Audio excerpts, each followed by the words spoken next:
Class 10th का विज्ञान का 5वां पाठ, तत्वों का आवर्त वर्गीकरण, पीरियोडिक क्लासिफिकेशन ऑफ एलिमेंट्स। आज इस वीडियो में हम लोग पढ़ेंगे। देखिए, तत्वों का आवर्ती वर्गीकरण क्यों किया गया। हमने अभी तक बहुत सारे एलिमेंट्स पढ़े। मैंने आपको शुरुआत में ही बताया था कि केमिस्ट्री के अंदर हम 118 तत्वों को पढ़ते हैं। ध्यान दीजिए ज़रा, हम लोग केमिस्ट्री में 118 तत्वों को पढ़ते हैं। ऐसा इंट्रोडक्शन मैंने आपको शुरुआत में दिया था। बात सही है या नहीं? सही सर। तो जो 118 तत्व हैं, इनका अध्ययन करने के लिए, इनका अध्ययन सरल करने के लिए ये चैप्टर बनाया गया है, तत्वों का आवर्त वर्गीकरण। यानी कि इससे क्या फ़ायदा होने वाला है कि इससे जो तत्व जो हमें बताए गए हैं उनका अध्ययन हम इजीली कर सकते हैं। ठीक है ना। तो इनके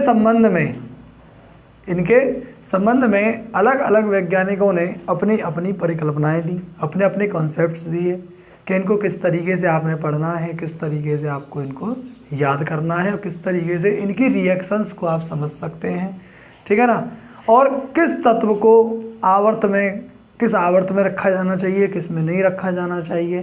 तो इसी के संबंध में अलग अलग वैज्ञानिकों ने अपने अपने कॉन्सेप्ट्स दिए। सबसे पहले एक साइंटिस्ट थे डोबे राइनर। कौन थे? डोबे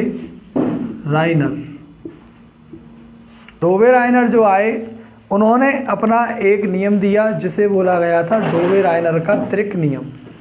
डोबे राइनर का त्रिक नियम।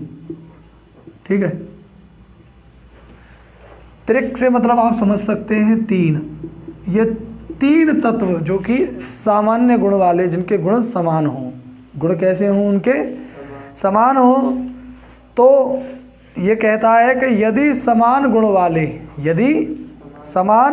गुण वाले तीन तत्वों को एक ही समूह में बढ़ते परमाणु भार के क्रम में रखा जाए तो पहले तथा तीसरे तत्व के परमाणु भारों का माध्य बीच के तत्वों के परमाणु भार के बराबर होता है। यानी कि कोई तीन तत्व ले लिए जाएं जिनके गुण समान हों, जैसे कि लिथियम, सोडियम और पोटेशियम। तीनों के गुण क्या समान हैं? क्योंकि तीनों ही क्षार धातु हैं। तीनों ही क्या हैं? क्षार धातु हैं। तीनों के गुण कैसे होंगे? समान होंगे। तीनों के गुण समान होंगे। तो उन्होंने ये कहा था, डोबे राइनर ने, अगर परमाणु भार इनके बढ़ते हुए हैं, इनके कौन? परमाणु भार इनके अगर बढ़ते हुए हैं तो इन दो तत्वों के परमाणु भारों का माध्य, इन दोनों तत्वों के परमाणु भारों का माध्य बीच वाले तत्व के परमाणु भार के बराबर होता है। ऐसा इन्होंने कहा था कि अगर आप कौन से तत्व लें जिनके गुण समान हों। गुण कैसे हों? समान हों। तो उनमें दो अलग अलग इन दोनों के परमाणु भारों का माध्य। जैसे कि लिथियम का परमाणु भार कितना होता है? 7। लिथियम का परमाणु भार 7 होता है और आपके पोटेशियम का परमाणु भार 39 होता है। तो देखिए, इन दोनों का कर दीजिए आप माध्य। इसका हालांकि कितना होता है? 23 इसका होता है। तो अगर मैं इसका परमाणु भार इन दोनों से निकालना चाहूँ, तो इन दोनों से तो कैसे आएगा? डोबे राइनर का नियम क्या कहता है कि पहले और तीसरे परमाणु के परमाणु भारों का माध्य बीच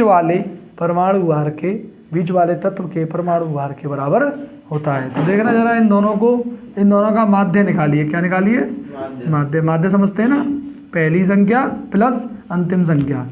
कैसे? पहली संख्या प्लस अंतिम संख्या बटा 2। ये माध्य का फॉर्मूला है। ठीक है ना। तो दोनों को जोड़ोगे तो कितना आएगा? 46 बटा 2। कितना आ गया? 23। बताओ बीच वाले का आया कि नहीं आया? आया या नहीं आया? तो ये डोबे राइनर ने अपना कॉन्सेप्ट दिया तत्वों को पढ़ने के लिए। ऐसे ही आप एक और एग्जाम्पल ले सकते हैं, क्षारीय मृदा धातु समूह। क्षारीय मृदा धातु समूह। इसी प्रकार से एक और समूह आप ले सकते हैं, जैसे कि कैल्शियम स्ट्रोंशियम और बेरियम। ठीक है, इनके मैं नाम आपके सामने लिख देता हूँ। कैल्शियम, दूसरे का नाम है स्ट्रोंशियम, स्ट्रोंशियम और बेरियम। इनके जो परमाणु भार होते हैं, इसका परमाणु भार होता है 40, इसका परमाणु भार होता है 88 और इसका होता है 137। देखिए इसका अगर मैं माध्य आपके लिए चेक कराऊं, यहाँ पर इसका माध्य आप चेक करेंगे, देखो इतना ही आएगा, पहला प्लस अंतिम बटा 2, दोनों को करिए ऐड, 7 7 और ये 1/2 डिवाइड करूँगा दोनों में, तो 2 8 जा 16 और 2 8 जा 16.5, यानी कि देखो ये कितना आ रहा है 88.5, लगभग नज़दीक है इसके भाई। 0.5 में कोई फ़र्क नहीं है, सेम बिल्कुल इसके बराबर आ रहा है। तो डोबेराइनर का त्रिक नियम एकदम क्लियर है, एकदम परफेक्ट। अब है न्यूलैंड्स का अष्टक नियम। क्या कहता है ये नियम, सुनिए जरा, कि यदि तत्वों को बढ़ते परमाणु भार के क्रम में लिखा जाए तो हर 8वां, जैसे अष्टक का अर्थ है 8वां, अष्टक यानी कि 8वां तत्व अपने से पहले तत्व के समान गुणों वाला होगा। यानी कि अगर आप तत्वों को परमाणु भारों के बढ़ते क्रम में लिखें तो जो गुण पहले तत्व का होगा वही गुण 8वें तत्व का होगा। जो गुण पहले तत्व का होगा वही गुण किस तत्व में होंगे, 8वें तत्व में होंगे, ऐसा कहा था न्यूलैंड्स ने। ठीक है, इसे याद करने के लिए उन्होंने संगीत स्वरों में इसे याद करवाया। किस तरीके से? संगीत स्वर होते हैं सा रे गा मा पा धा नी और फिर से सा, यानी कि सा आ जाएगा लौट के दोबारा तो वही गुण आ जाएगा, सा रे गा मा पा धा नी सा, दोबारा से घूम करके आप सा पर आ गए, यानी कि वही आप ध्वनि पर लौट आए, यानी कि वही गुण पर आप लौट आए। तो देखिए पहला तत्व था हाइड्रोजन, हाइड्रोजन के बाद में lithium, beryllium, boron, carbon, nitrogen, oxygen. देखिए 8वां तत्व है कि नहीं, हाइड्रोजन के बाद 8वां तत्व होगा जो उसके गुण हाइड्रोजन से मैच होते होंगे, पहला, दूसरा, तीसरा, चौथा, 5वां, 6वां, 7वां और ये 8वां, यानी हर एक 8वें तत्व का गुण समान होता है। यानी हम कैसे लिखें तत्वों को, उनके परमाणु भारों के बढ़ते क्रम में लिखें, तो बढ़ते क्रम में लिखने पर हर एक 8वें तत्व का गुण पहले तत्व से समानता रखता है। जैसे कि देखिए लिथियम, सोडियम, पोटेशियम हमने थोड़ी देर पहले पढ़े थे, एक ही समूह के होते हैं, एक ही गुण होता है इनका, क्योंकि ये अपने लिए हर एक तत्व 8वां तत्व है। देखिए पहला ये है खुद, दूसरा, तीसरा, चौथा, 5वां, 6वां, 7वां और ये 8वां। तो हर एक 8वां तत्व अपने पहले तत्व से क्या रखता है, समानता रखता है, ऐसा कहता है न्यूलैंड्स का अष्टक नियम। यानी तत्वों को उनके बढ़ते परमाणु भारों के क्रम में लिखा जाए तो हर एक पहले तत्व का गुण हर एक 8वें तत्व के गुण से समानता रखता है, ये न्यूलैंड्स ने कहा। लेकिन ये नियम केवल कैल्शियम तक ही एप्लीकेबल रहा, उससे आगे के तत्वों में ये गुण में समानता नहीं रखता था, इसलिए यह नियम फेल हो गया।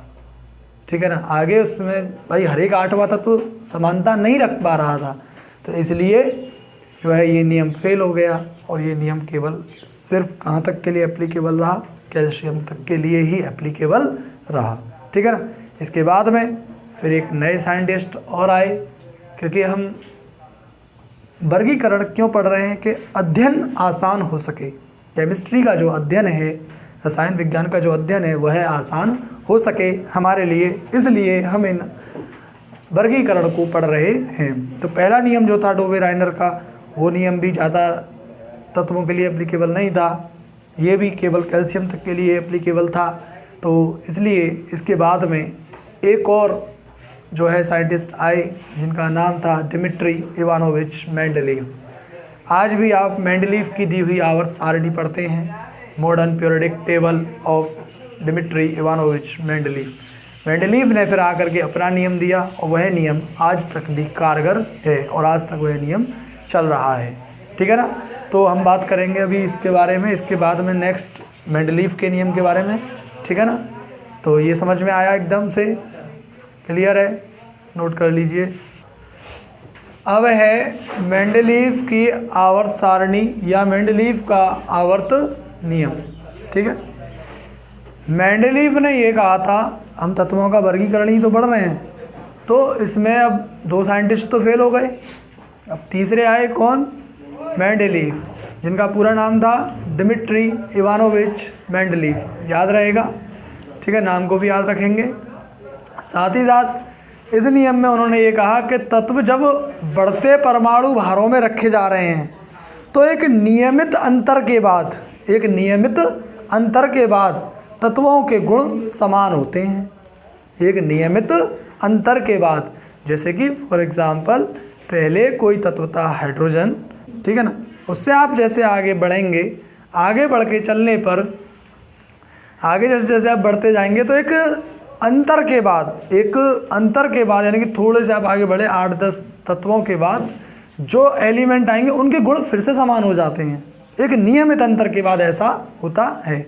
जबकि डोबेनाइनर और न्यूलैंड्स ने क्या कहा था? न्यूलैंड्स ने ये कहा था कि हर एक 8वां तत्व जो होता है अपने से हर एक 8वां तत्व समान गुण रखता है। बात सही है ना। लेकिन वह नियम केवल कहाँ तक के लिए एप्लीकेबल रहा? कैल्शियम तक के तत्वों के लिए ही एप्लीकेबल रहा। उसके बाद वह नियम एप्लीकेबल नहीं हुआ, क्योंकि उस समय तक केवल 56 यानी कि 56 तत्व ही ज्ञात थे। आज के समय पर 118 तत्व ज्ञात हैं, उससे ज़्यादा भी हैं, लेकिन इस समय पर केवल हम पीरियोडिक टेबल में 118 तत्वों पर ही अध्ययन कर रहे हैं। बात सही है या नहीं? तो उस समय पर जो 56 तत्व जो ज्ञात थे, तो अष्टक नियम जो था न्यूलैंड्स का वो फेल हो गया। अब उसके बाद में नेक्स्ट आते हैं डिमिट्री इवानोविच मेंडलीव, जिन्होंने ये कहा कि हर एक तत्व का एक नियमित अंतर के बाद गुण समान हो जाते हैं। अब वो कैसे हो जाते हैं समान? तो उन्होंने इस नियम को जो किस प्रकार से कहा, पहले तो वो समझिए। यह नियम इनका क्या कहता है कि तत्वों के भौतिक एवं रासायनिक गुण उनके परमाणु भारों के आवर्ती फलन होते हैं। यानी जैसे जैसे उनके परमाणु भार बढ़ेंगे वैसे वैसे उनके नियम भी चेंज होंगे, यानी वैसे वैसे उनके गुण भी चेंज होंगे, नियम नहीं, गुण भी चेंज होंगे। लेकिन एक नियमित अंतर के बाद, एक निश्चित अंतर के बाद क्या होगा? उनके गुण समान होंगे। जैसे कि कुछ इस प्रकार से, ये है आपका हाइड्रोजन, ठीक है ना। वैसे हाइड्रोजन का जो परमाणु भार होता है 1H1 बोलते हैं उसे, ठीक है ना, 1H1 इसे हम बोलते हैं, इसका परमाणु भार 1 ही मानते हैं लगभग, ठीक है ना। इसी प्रकार से आप आगे बढ़ेंगे, इसमें एक तत्व भी था हीलियम, लेकिन उस समय पर ये ज्ञात नहीं था जिस समय पर ये नियम दिया गया था, ज्ञात नहीं था ये। तो फिर था कौन? लिथियम का परमाणु भार मैंने अभी आपको बताया था 7। ऐसे ही आगे आपका आता है चौथे नंबर पर कौन? Beryllium, Be, boron, carbon. तो उन्होंने फिर इस प्रकार का एक सिस्टम बनाया था, ऐसे तत्वों को रखा। पहला हाइड्रोजन, दूसरे में जाकर के lithium, beryllium, boron, carbon, nitrogen, oxygen, fluorine, उसके बाद से फिर सोडियम, मैग्नीशियम, एल्युमिनियम और आपका वो सिलिकॉन, फास्फोरस, सल्फर, क्लोरीन, इन तत्वों को इस प्रकार से उन्होंने सजाया। ठीक है। तो ये सारणी जो आपको दिख रही है, इसमें जो ये खड़े हुए तत्व हैं, ये इस प्रकार से, इनको बोला जाता है ग्रुप या समूह। और जो इस प्रकार से हैं, ये जो कि जिनको क्षैतिज पंक्तियां कहा जाता है, जो ऊर्ध्वाधर पंक्तियां होती हैं, उनको तो क्या कहा जाता है? ग्रुप या समूह। और जो क्षैतिज पंक्तियां होती हैं, क्षैतिज यानी कि ये वाली पंक्तियां इस प्रकार से, जो ये लेटी हुई पंक्तियां जिनको आप कह सकते हैं, वो उन्हें हम कहते हैं पीरियड, या फिर कहते हैं उन्हें हम आवर्त। इस प्रकार से इनको रखा गया। यानी जैसे जैसे हम इनको बढ़ते हुए रखते जाएंगे, बढ़ते हुए परमाणु भार के रूप में रखते जाएंगे तो हर एक का गुण अलग होगा, लेकिन एक नियमित अंतर के बाद उनके गुण समान होने लगते हैं। बात एकदम क्लियर है, कोई समस्या है इसमें? क्या समझ में आया?